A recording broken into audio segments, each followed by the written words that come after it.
Дуслар, исән сау булыйк, иң мөһиме, шуның өчендер бүгенге көндә телевидениедә хәзер кайсы гына каналны ачма, һәр каналда дәвалый торган тапшыру бар. Шулай бит, игътибар иткәнегез бармы? Һәр каналда өйрәтәләр безне. Дөрес ашамыйсыз, дөрес йокламыйсыз дип анда, дөрес йөрмисез. Бүгенге көндә әйтәм бит, ашамау файдалырак ашауга караганда. Мин һаман нәрсәгә китерергә тырышам, дуслар. Иң кыены бит инде ул юмор жанрында, яңа әйберләр, яңа темалар уйлап табу тамашачыга, тамашачылар аны аңласын да, көлсен дә дигәндәй. Быел инде аптырадым мин, нәрсә, нинди тапшыруга бәйләнергә микән дип инде.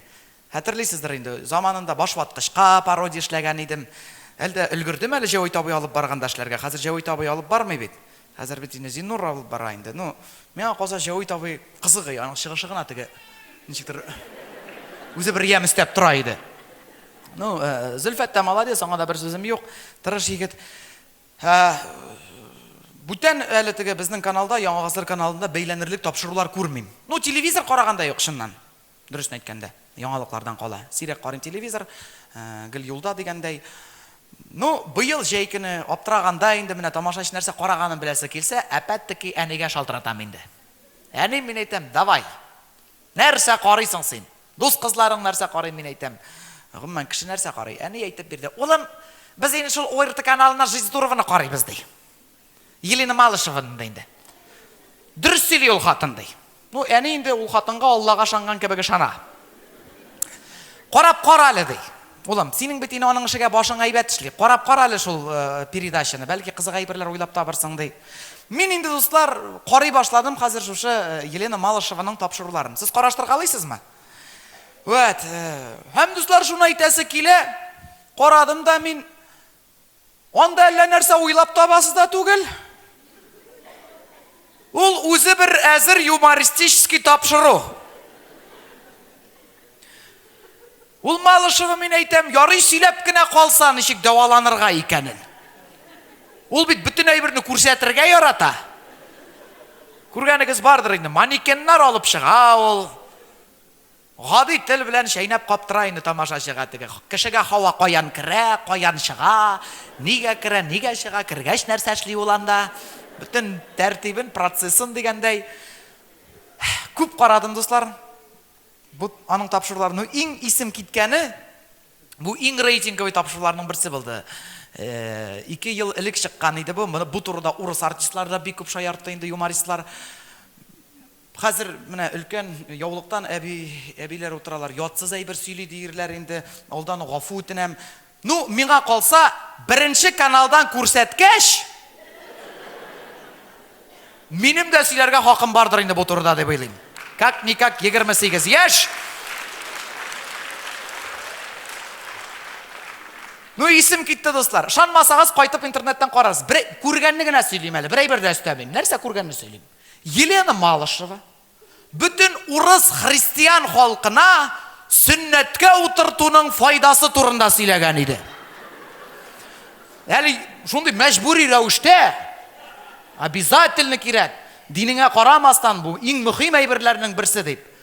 Әйткәнемчә, ярый сөйләп кенә калса. Хәзер башланып китте тапшыру. Анда теге тарарарат. Күбегезне караганыгыз бардыр инде бу тапшыруны. Барыбер дә минем телдән бәлки икенчеләйрәк яңгырар. Күрү бер хәл, күз алдына китерү икенче дигәндәй. Башланып китте тапшыру. Елена Малышева чыга инде матур. Как обычно, 3 мужиге белән бергә. Аның бит әле теге дуслары, теге Герман Шайч берсе, 2 мәзәк мужигин, аларын белеп бетермим инде мин исемләп теге. Башланып китте тапшыру. Малышева чыкты матурына. Доброе утро, дорогие друзья. Сегодня мы будем говорить, уважаемые телезрители, о пользе обрезания. Правильно, Герман Шайч. Аның шуның өчен генә бит инде, әгәбә дип кенә тора иде. Что ж, дорогие друзья, у нас замечательный гость сегодня в студии, дип кунак чакырган, кунак Раввин. Еврейларның теге Раввин мулласы дип әйтик инде. Мин әзер аларда да шундый ук процесс икән. Еврейларда да. Мин әзрәк үпкәләдем, ник шунда Казаннан бер мулла бабайны чакырмаган. Барыбер теге сөннәткә утырту безнең дин белән бәйле дип саныйм. Раввин чыккан инде. что ж, дорогие друзья, сейчас мы все объясним на конкретном примере. Правильно, Герман Шаич? Дорогие друзья, можно кого-нибудь из студии? Ну, анда үлкен хатыннар, пенсионер әбиләр утыра. Ике мужик бар, алар качтылар инде.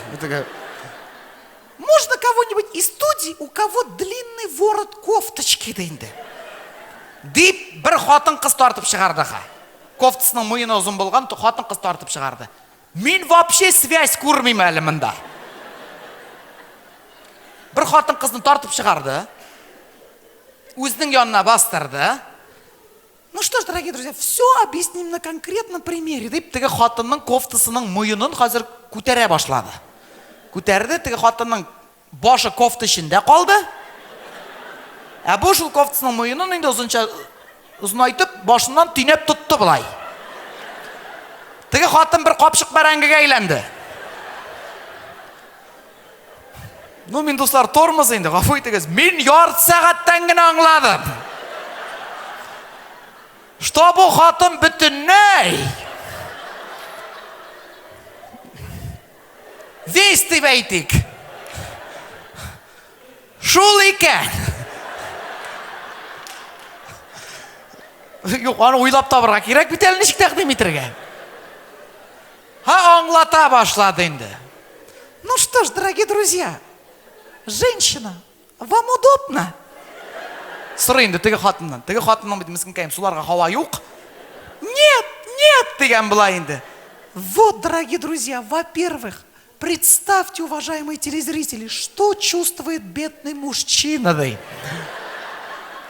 Мин шаккатам, нинди кандидат наук, нинди сүзләр сөйли, что как будто без ул җиребез белән сулыйбыз.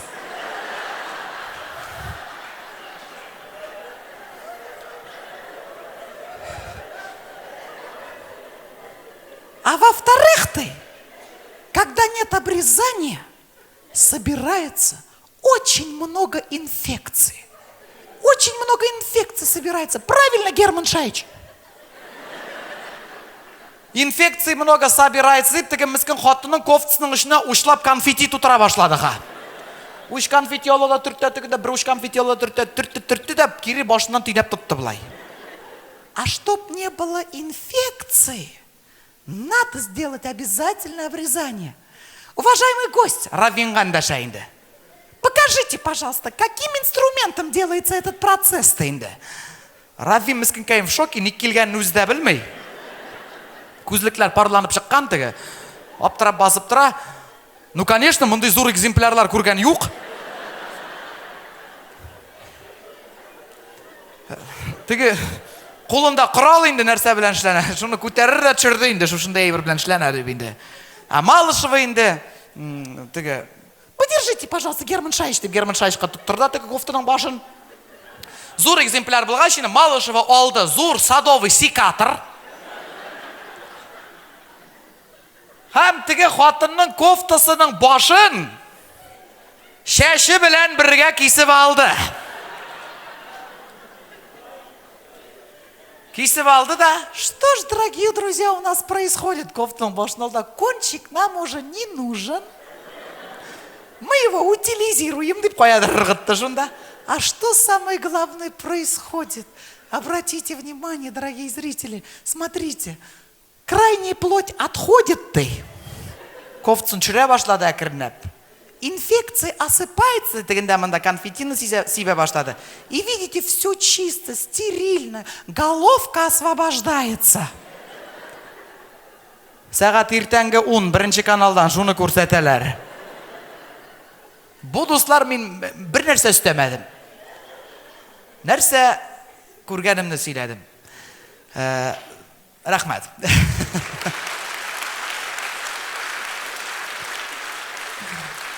Ну, хәзер вакыт килеп җитте нәрсә өстәгәнне күрсәтергә.